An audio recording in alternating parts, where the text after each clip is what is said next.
We're going to get right into the match. Game number 2 of our third quarterfinal match for the European bracket. It's going to be Royal taking on Myth.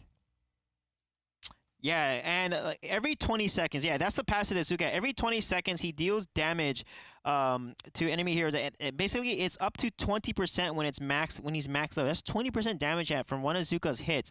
So this is something that they need to be careful because Zuka can easily jump on the back line due to his ability to jump 3 times and then do a stun on the 3rd jump. So this is something that I'm really excited to see how Zuka's gonna be played here. And so now, as we are up into game number 2 of the 3rd match of the day, Myth has a lot to change, a lot to fix. And looking at the way that their combination is pulling against that Zuka, we can already see a lot of fights in the top side of this map.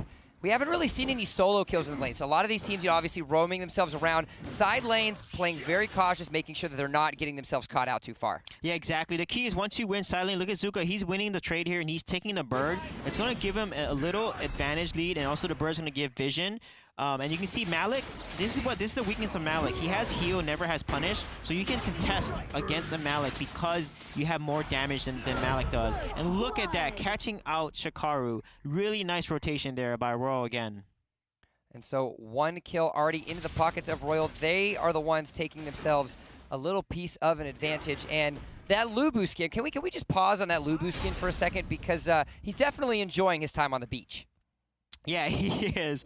That skin is really great, and I love that they're playing a Lubu jungle. He's actually played in other regions as a jungler because of his ability, his fast movements. He has a knock-up on his 3rd jump. He's super mobile, and he's also has so much sustain. When he ultimates, he has a ton of lifesteal, and it's extra hard to take down because of that.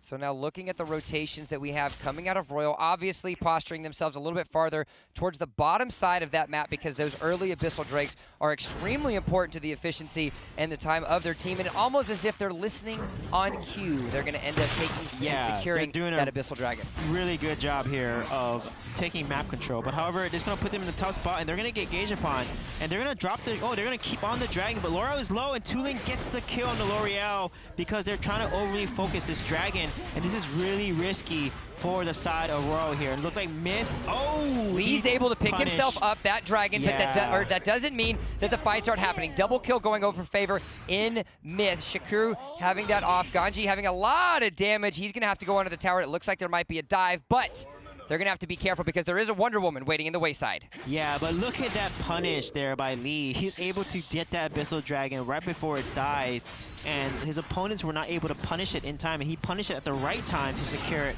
And that actually is an okay trade. It's an even trade, I would say, but the Abyssal Dragon does give that experience advantage over to the side of Royal. So now as we get ourselves, you can hear the soft ribbit of the frogs on the Antares battlefield. We might be having battles, but the wildlife is still up and ready to go as we see the Might Golem being taken by 2 of the members here for Royal, trying to get a little bit of a delayed invade. Numir and his teammate aren't going to be able to have that as Simjo is waiting. And now, let's talk a little bit about Simjo. We obviously saw his proficiency on the Tulin. What is it now that he's on this Royal? Yeah, with L'Oreal, he wants to go in with Lubu, with Lee. When Lee goes in, he needs to go in. And once he blinks in, he needs to set his ultimate, her smite, which he just activated here, and then fight within that ultimate because it lowers her cooldown.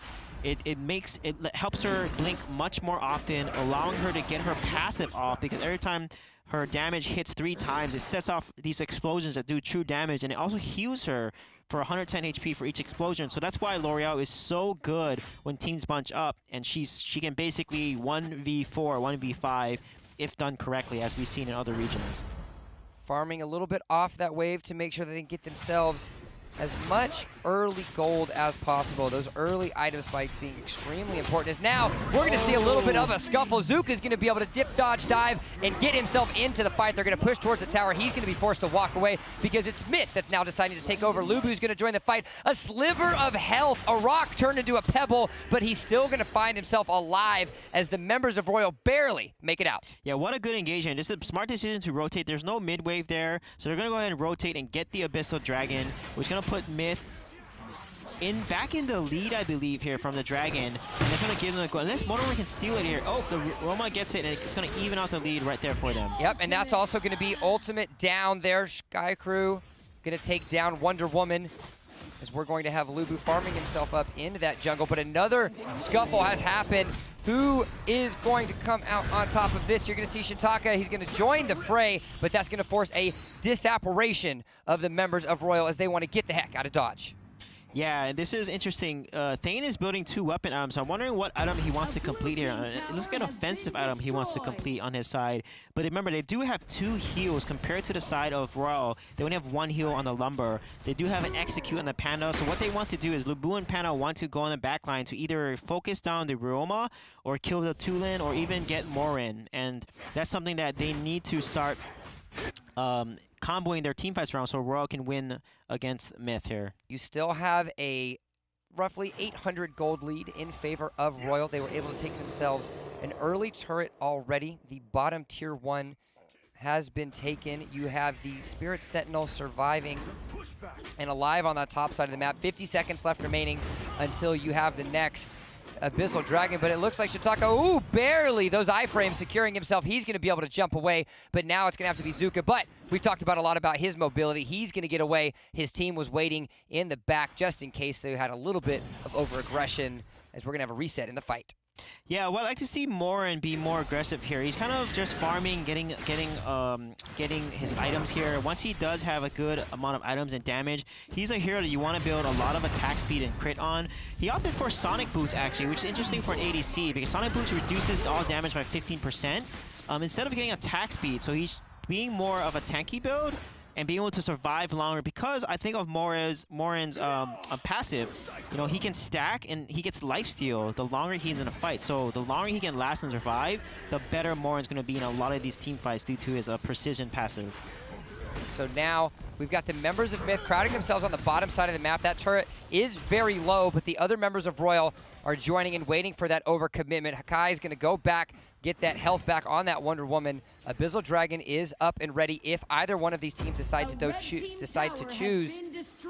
But instead, the bottom tower goes in favor of Myth. They're going to set their eyes on the Abyssal Dragon. It doesn't look like Royal wants to contest. Yeah, they're not. And look at Morin's build. He rushed Fafnir's Talon after Sonic Boots, which gives a good amount of attack speed and also lifesteal, which kind of synergizes with his passive.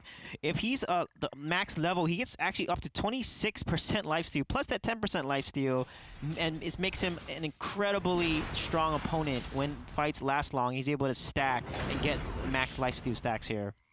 So now a little bit of a reset. Royal and Myth, uncharacteristic to the first 2 quarterfinals that we have had played with a lot more patience and have understood that they want their resources in the right pockets before they decide to fight. Yeah, the teams are pretty even right now. It just depends who's going to be better at engaging and catching one another out in these team fights. The Abyssal Dragon has been a nice priority for Myth there, taking 2 dragons over World's 1. And it's so even. It depends on, like, I think they're waiting for Morin to scale up, and once he gets his damage out of him, he builds a lot of crit along with lifesteal, he's going to be able to carry this team in a lot of these fights. And so now we're going to have a little bit of a scuffle. W's going to get himself off. Ryoma's going to have to run the heck away, but it doesn't matter. Simjo's going to be able to pick up that kill, and the onslaught continues. Royal is winning these fights and ensuring that they can get themselves the tier 2 turret. They're going to be forced to back away. Sky Crew wants to try to go in, but I don't think that's going to what we want to do because multiple members of Royal are waiting. Yeah, that was a nice engage, a Siphon engage onto Ryoma there. Ryoma only has 1 escape ability, so once he uses his first jump ability, he's pretty much dead meat. And that's something that they were able to take advantage of, lock him down, and everyone just dove him and make quick work of him. And now they're going to get a tower because of this. And yep, they're going to focus the tower here. Nice lumbar out to disengage and stop the Malik from trying to clean the wave there. They want to be able to get themselves the fight. Shintaka is doing everything he can. The shield is not going to be enough because Simjo is going to pick himself up yet another kill. He's going to got himself kiting back. And that's going to be Wonder Woman picking up a kill as well. 3 for 1 rather, in favor of Royal. Yeah, Royal did a really good job. Again, L'Oreal had her smite up, her ultimate, and she was fighting in the circle. And look, that was such a nice ultimate there by Morin, trapping and slowing Zuka down so he can then get the kill on him. One thing about Morin's kit is you can actually cast a Magnetic Storm with his ultimate, and if you use Impact Barrage with his B ability and you push someone into your Magnetic Storm, they will be stunned. So I would love to see that happen here in this game. If he can do that on Morin, he's going to set up a lot of plays for his team. And so with that, we're just over the 10-minute mark. The advantage is in favor of Royal, only up about 1,000 gold due to the 2 Abyssal Dragons that Myth have been successfully able to secure. So despite the skirmishes, despite a lot of these battles going in favor of Royal, Myth is hanging on. Yeah, Myth is hanging on. Royal does have the tower advantage. They did take down 2 towers, and now they need to exert map control. You know, they have the Slayer side of the map open in Sentinel, so they can take those when it spawns. And you notice that, you know, they're not positioning for when the bat is spawning and kind of looking at the jungle timers and the respawn timers here, but they are going to rush the dragon here. Royal doing a great job at securing their second game 4th Abyssal Dragon of the match. We have not seen anyone go for that Dark Slayer just yet. We had a couple early Dark Slayers happen, but we're at the 11-minute mark and no one has decided to try that just yet. We can see second items being completed, and this is where the power spikes, a lot of these scaling carries, are going to start to take control.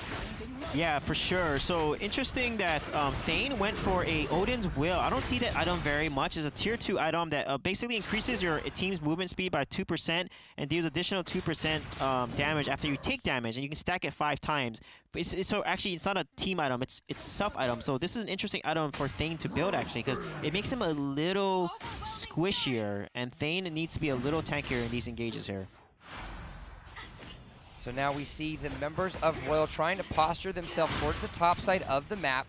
You have the bottom tier 1 still available and up in favor of Myth, which isn't going to allow too deep of a push for any of these minions, but the tier 2 in the top lane is going to go down just as I say that. And so now 3 towers to the 1 of Myth. Royal is in control. Yeah, Royal's doing a good job. They're taking a tower, not getting punished for it, and that's a positive trade for them. Getting now their 3rd tower, which allows them even more map pressure in the mid and top side. Now they need to go for this bot tower and give themselves an additional gold lead by taking a bottom tower. But looks like Morin and Tuna is going to rotate down here to protect it.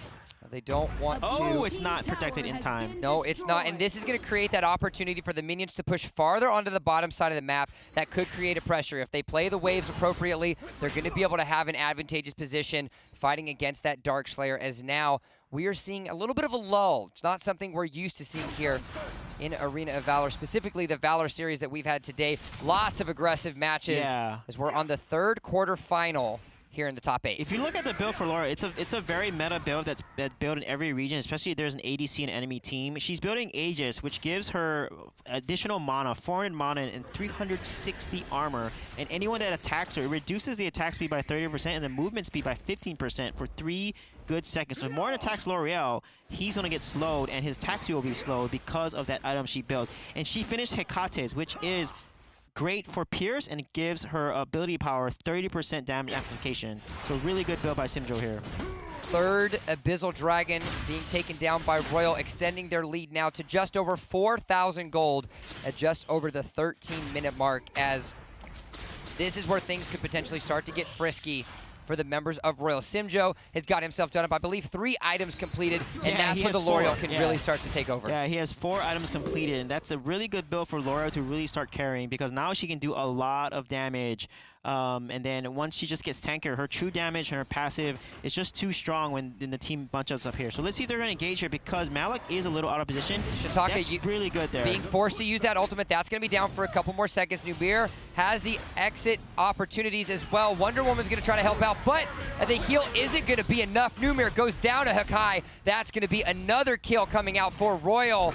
And the 1 kill with that tank in the front line was all they needed. We would not be surprised if they decide to posture around that Dark Slayer. You can see Thane is not that tanky. Although Odin's Will gives like 1,000 health, it doesn't get that much defensive stats because it has a damage stat on there. And you can see Thane will just whittle down his health so quickly. Shintaka goes to the grave, and with 2 members of Myth on their death timers, having to sit and wait before they get back on the Antares battlefield, that's going to be an easy opportunity for Dark Slayer. Exactly.